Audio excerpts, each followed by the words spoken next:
Hi, in this lecture I'm going to motivate and introduce possibly the most important tool in all of astronomy, and that is the color magnitude, or Hertzprung-Russell diagram. So let's start off pondering the following question. How do we understand the evolution of all types of stars from their birth to their death just by looking out into space at millions of stars? Stars live from 10 to millions to billions of years.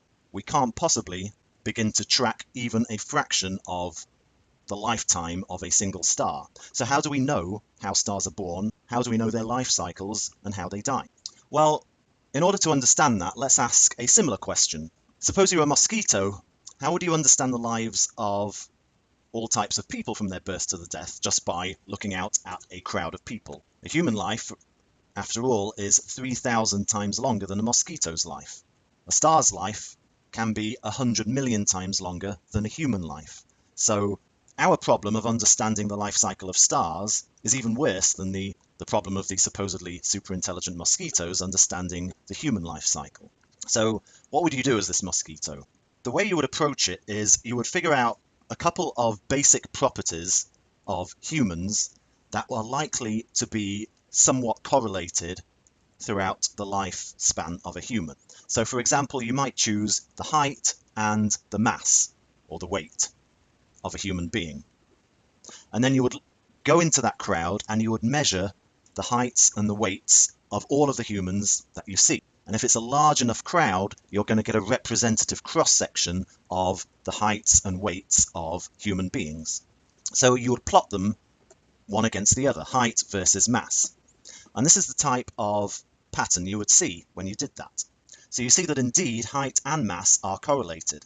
There are a few points down at the low mass, low height end, and then there's a cluster of points up at the intermediate to higher mass end, up here. You also notice that height and mass are correlated through most of it, but that correlation starts flattening off as you get to the high mass, high height end. So you could make a couple of sensible assumptions at this point. You know from your experience that when creatures are born, they're born small and start growing. So you would suppose that humans, when they're born, start down at this bottom left end of this plot. The fact that there are not many points down here suggests that humans grow very quickly compared to the rate of their growth throughout most of their lives. That means that you don't see that many humans with low masses and low heights compared to the number of humans you see at slightly higher masses and heights.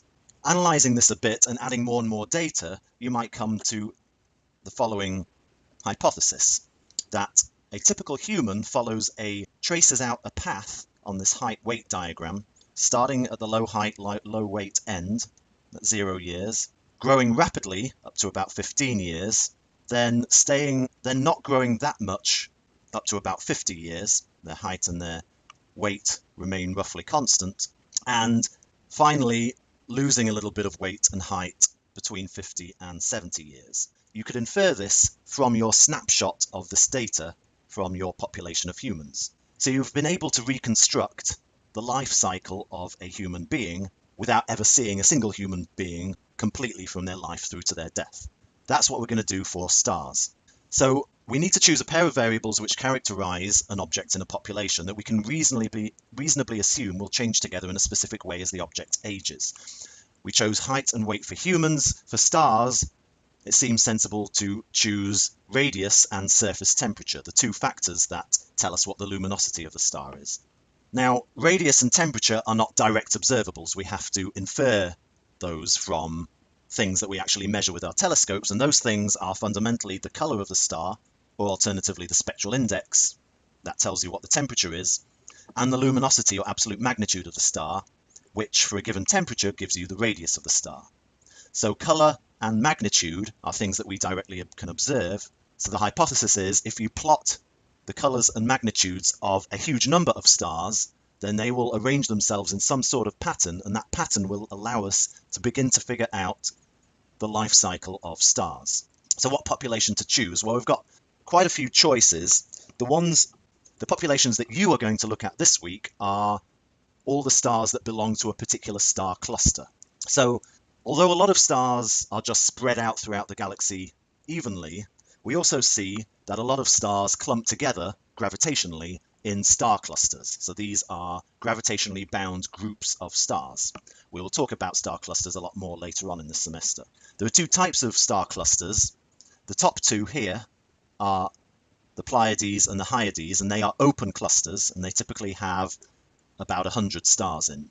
The other type of cluster is much larger. These are globular clusters. They're much more spherical in shape, and they contain millions of stars, and our galaxy hosts a few dozen globular clusters. The advantage of picking stars that all belong to the same cluster is that the stars in that cluster were all born from the same gas cloud at roughly the same time. So in other words, they were all born at the same time. When we plot their color and magnitude and observe the pattern, that will actually tell us about the different variety of life cycles of stars, because they all have a common starting point, a common birth point. So this week, your assignment is going to be to use astronomical catalogues to get data on absolute visual magnitude and color index B-V and plot them together and see what we get out. Just to give you an idea of the sort of pattern that emerges, so that you can tell whether your diagrams are looking vaguely right, this is the color magnitude diagram for the 25,000 most accurately measured stars in the Hipparcos catalogue, the catalogue that we've encountered already. And we can see that indeed color, which is always plotted on the horizontal axis, and magnitude on the vertical axis, they are correlated. There's a strong inverse correlation for many of the stars, and then there's a second branch up here. The physical significance of this pattern is something we will begin to explore in the next 2 to 3 weeks. Now, you can also convert color and magnitude into more physically meaningful units. You can convert them into temperature and luminosity, and it turns out that if you plot the logarithm of temperature and the logarithm of the luminosity divided by the luminosity of the sun for all of these stars, then the plot that you get will look the same. The pattern will appear to have the same shape. So this diagram is the color magnitude diagram, which is also known as the Hertzprung-Russell diagram, after two of the pioneers of using this sort of diagram to figure out properties of stars. So this week, you're going to plot not only a color magnitude diagram, but you're also going to do the conversion into the logarithm of the luminosity over luminosity of the sun and logarithm of temperature. There's a paper that you can find on Doc Sharing that contains some useful formulas that allow us to convert V and B-V into the logs of the luminosity and temperature much more accurately than the way we did it last week when we were trying to estimate the radius of stars. The problem with the technique that we used last week is that we converted visual magnitude directly into luminosity. But visual magnitude is just the amount of light that comes out at visual wavelengths, and luminosity is the total energy output of the sun.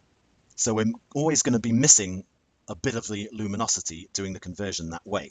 We can make that up by calculating what is known as the bolometric correction, which is simply the difference between the visual magnitude and the total magnitude of the star, which is sometimes called the bolometric magnitude.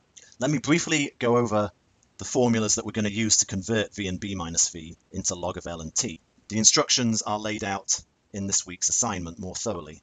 So what we do is, for ease of writing these equations, we're going to define y to be b minus v and a variable x, which is going to be equal to the logarithm of temperature. The formula that we're going to use to convert b minus v into log of temperature depends on whether you've got hotter stars or cooler stars. If the color index is greater than minus 0.1, then the formula we use is this simple formula: x is equal to y minus this constant c2 divided by another constant c1.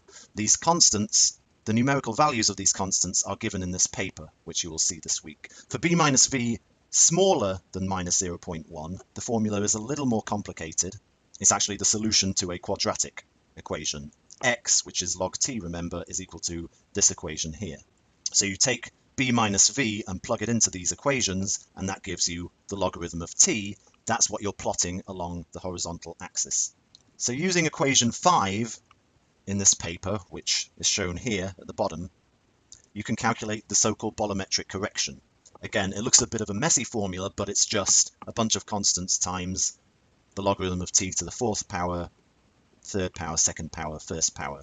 Once you've obtained the bolometric correction, then the total magnitude of the star, also known as the bolometric magnitude, is just the visual magnitude of the star, which you get from your astronomical database, plus the bolometric correction that you've calculated here. And then finally, rearranging a formula we've used a couple of times already, the logarithm of the luminosity over the luminosity of the sun is just given by the bolometric magnitude of the sun minus the bolometric magnitude of the star that you've seen, divided by 2.5. The bolometric magnitude of the sun is something that is known well, that's 4.75. So going through this process, you can calculate log T and log L over L sun, given the values mv and b minus v from the astronomical database.